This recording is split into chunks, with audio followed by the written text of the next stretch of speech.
सिर्फ सुनता है क्या, मानता है, वो कभी बढ़ती है क्या? नहीं बढ़ती ना।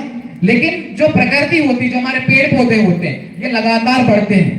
कहते हैं ना कि हम तो 5 तत्वों को मानते हैं, तो यही है धरती और वायु और ये जो पेड़ पौधे हैं, यही हमारे पूर्वज हैं, और मतलब यही हमारे भगवान है, इसलिए सब कुछ है। इन्हें हमें पूजना है, और जिस दिन हमें इन्हें बचाना शुरू करेंगे, आदिवासी भी बच जाएगा और ये समाज में बारिश भी चालू हो जाएगा। तो सबसे पहले हमें इनको बचाना है, और ये तभी बच पाएंगे जब हमारी संस्कृति को लेकर चलेंगे, हमारे रीति रिवाज परंपराओं को लेकर चलेंगे। और अंतिम बात मैं कहूंगा, हमारे समाज में जो मैं लगातार देखते आ रहा हूं, राजनीतिक पार्टियां तो कर रही, लेकिन कहीं ना कहीं मैं देख रहा हूं कि हमारे समाज की जो बेटियां हैं, मैं देख रहा हूं लगातार जो हमारे समाज की बेटियां हैं गैर आदिवासियों में जा रही है। क्या कारण है कि भाई हमारे समाज की बेटियां हमारे समाज के लड़कों को ही पसंद नहीं कर रही है? क्या हम इतने बुरे दिखते हैं? आदिवासी समाज के लड़के इतने बुरे हैं क्या? मैं देख रहा हूं इसी क्षेत्र के लड़कियां सबसे ज्यादा गैर आदिवासियों में भग रही है।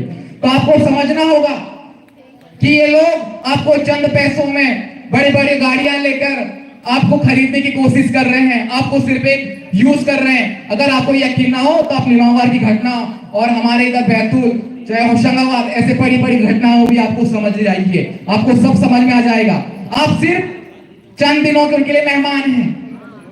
जब तक आपके पास खूबसूरती है, तब तक आप उनके पास कदमों में, उनकी गोदियों में बैठे रहोगे, और जिस दिन आपके पास खूबसूरती खत्म, उस दिन आप भी खत्म हो जाएंगे।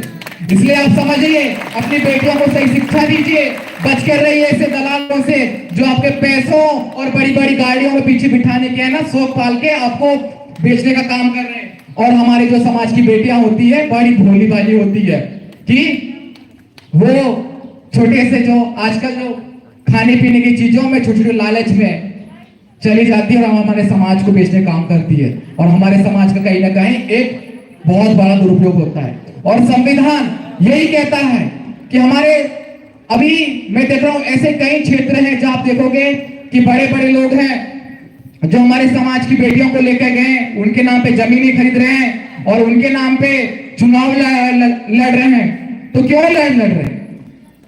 वो इसलिए लड़ रहे हैं कि आपके जो अधिकार हैं। मैं भी एक गांव में आया था, हमारे इधर एक रावणवाड़ी गांव है बैतूल तरफ, वहां का जो ठाकुर है बनिया, वो हमारे समाज की बेटी को लेके गया, कोटकू समाज की बेटी है, और उसको चुनाव लड़वाता है, सरपंच की चुनाव।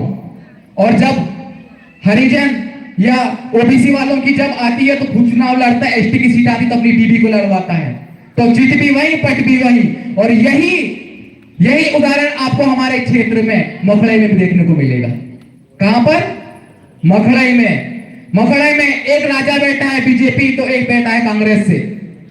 इनको कभी बीजेपी में जो बैठा है, कभी इनको इतने सालों से टिमैनी क्षेत्र की जो दशा है, गांवों में जो हमारे जंगल एरिया में आज भी अच्छी सड़कें नहीं है, ये कभी दिखाई नहीं दी है। आज तक हमारे क्षेत्र में पानी की व्यवस्था नहीं है, ये कभी इनको दिखाई नहीं दिया। लेकिन जैसे चुनाव नजदीक आए, इनको लालड़ी बहना का 1200, 400, 450 गैस टंकी और जूता चप्पल साड़ियां याद आ गई सब। क्या हमारा समाज जूता चप्पल साड़ियों भी बिकने वाला है? बताइए आप लोग। क्या हमारा समाज इतना गरीब है कि कभी जूता चप्पल नहीं खरीद सकता? अरे हमारा समाज आज तक कभी भीख नहीं मांगा, हमारा समाज आज तक कभी किसी घर पे नहीं गया। कभी आप देखना स्टेशन, रेलवे स्टेशन कभी कहीं घर जाते हुए, लेकिन कभी आप देखना एक जो बड़े बड़े तोन वाले जो होते हैं ना, और लंगोट बांध के रहते हैं, आज भी भीख मांग के खाता है।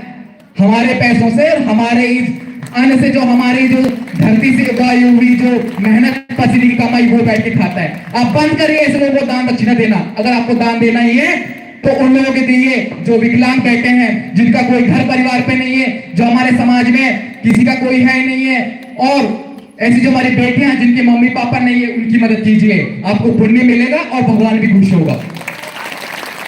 तो समझिए, जागरूक रहिए।